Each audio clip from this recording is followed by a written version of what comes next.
Assalamualaikum warahmatullahi wabarakatuh. Di sini kami kelompok 7 akan mempresentasikan materi tentang pembaharuan atau inovasi pendidikan.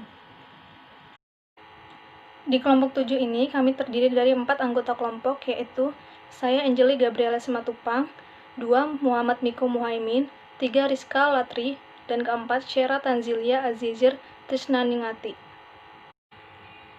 Dari materi pembaruan atau inovasi pendidikan, kami akan menjelaskan tentang pengertian, faktor-faktor, tujuan, jenis upaya-upaya, masalah yang menuntut, dan contoh pelaksanaan. Yang pertama yaitu pengertian pembaruan atau inovasi pendidikan. Pembaruan dapat diartikan sebagai perubahan, ide atau gagasan yang mendorong seseorang sebagai penggunaan dalam bekerja dan berkarya jauh berbeda dan lebih baik dari sebelumnya. Menurut B. Suryo Subroto, inovasi pendidikan ialah suatu perubahan yang baru dan bersifat kualitatif, berbeda dari hal yang sebelumnya, serta sengaja diusahakan untuk meningkatkan kemampuan dalam rangka pencapaian tujuan tertentu dalam pendidikan. Dua faktor yang mempengaruhi pembaruan pendidikan. 1. Visi terhadap pendidikan. Pendidikan merupakan persoalan asasi bagi manusia, sebagai makhluk yang dapat dididik dan harus dididik, akan tumbuh menjadi manusia dewasa dengan proses pendidikan yang dialaminya. 2. Faktor pertambahan penduduk. Adanya pertambahan penduduk yang cepat menimbulkan akibat yang luas terhadap berbagai segi kehidupan, utamanya pendidikan. 3. Perkembangan ilmu pengetahuan. Tanggapan yang biasa dilakukan dalam kependidikan terhadap perkembangan ilmu pengetahuan ialah dengan memasukkan penemuan dan teori baru ke dalam kurikulum sekolah. Meskipun hal ini menyebabkan adanya kurikulum yang sangat syarat dengan masalah-masalah yang baru. 4. Tuntutan adanya proses pendidikan yang relevan. Sebagaimana telah dikemukakan, bahwa salah satu tuntutan diadakannya inovasi di dalam pendidikan adalah adanya relevansi antara dunia pendidikan dengan kebutuhan masyarakat atau dunia kerja. 3. Tujuan pembaruan pendidikan. Menurut Hamijojo, tujuan utama pembaruan adalah meningkatkan sumber-sumber tenaga, uang, dan sarana termasuk struktur dan prosedur organisasi. Secara sistematis, arah tujuan pembaruan pendidikan di Indonesia yaitu 1. Mengejar berbagai ketinggalan dari berbagai kemajuan ilmu pengetahuan dan teknologi. 2. Mengusahakan terselenggarakannya pendidikan di setiap jenis, jalur, dan jenjang yang dapat melayani setiap warga negara secara merata dan adil.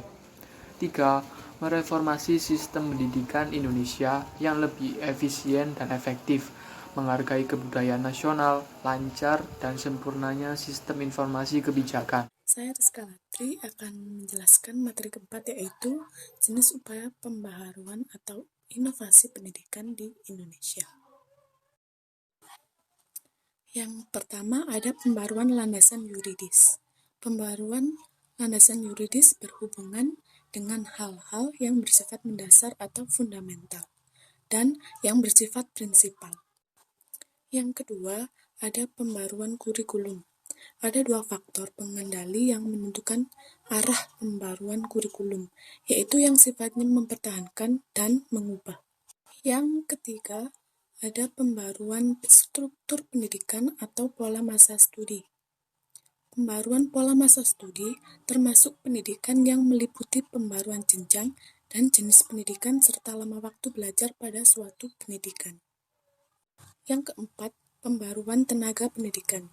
Tenaga kependidikan adalah tenaga yang bertugas menyelenggarakan kegiatan mengajar, melatih, meneliti, mengembangkan, mengelola, dan atau memberikan pelayanan teknis dalam bidang pendidikan. Selanjutnya, materi yang kelima yaitu masalah yang menuntut inovasi pendidikan. Pada dasarnya, banyak hal yang menuntut diadakannya inovasi pendidikan di Indonesia, di antaranya yang pertama perkembangan ilmu pengetahuan dan teknologi. Yang kedua, kurangnya adanya relevansi antara pendidikan dan kebutuhan masyarakat. Yang ketiga, pertambahan penduduk. Yang keempat, menurunnya kualitas pendidikan. Yang kelima, meningkatnya animo masyarakat untuk memperoleh pendidikan yang lebih baik. Yang keenam atau yang terakhir, belum mekarnya alat organisasi yang efektif. Contoh penerapan inovasi pendidikan. Yang pertama, proyeksi perintisan sekolah pembangunan. PPSP mulai ada sejak tahun 1971 di bawah pimpinan sebuah tim beranggotakan 11 orang yang diketahui oleh Jenderal Pendidikan.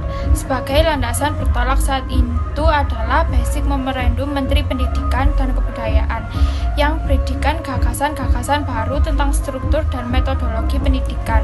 Yang kedua, pengajaran dengan sistem modul. Modul merupakan program pengajaran mengenai suatu bahasan yang sengaja disusun secara sistematis, operasional, terarah untuk digunakan anak didik. Yang ketiga, proyek Pamong. Proyek Pamong diadakan dengan dilatar belakangi bahwa hampir setengah dari jumlah anak di Asia Tenggara tidak dapat menyelesaikan pendidikan di sekolah dasar. Keempat, SMP Terbuka. SMP Terbuka merupakan sekolah menengah umum tingkat pertama yang kegiatan belajarnya sebagian diselenggarakan di luar gedung sekolah dengan cara penyampaian pengajaran melalui berbagai media dan interaksi yang terbatas antara guru dan murid. 5. Kuliah Kerja Nyata atau KKN. Dalam Undang-Undang Republik Indonesia Nomor 20 Tahun 2003 tentang Sistem Pendidikan Nasional, pada pasal 20 ayat 2 dinyatakan bahwa perguruan tinggi berkewajiban menyelenggarakan pendidikan, penelitian, dan pengabdian kepada masyarakat.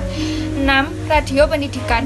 Munculnya siaran radio pendidikan ini mula-mula karena bertitik tolak dari pemikiran bahwa tugas guru bukanlah tugas ringan dan ia pun harus belajar kontinu agar dapat mengikuti perkembangan profesinya. 7. Televisi pendidikan. Di tengah maraknya perkembangan pertelevisian di Indonesia, maka dunia pendidikan berkeinginan memanfaatkan televisi tersebut sebagai media dalam melaksanakan pendidikan tersebut.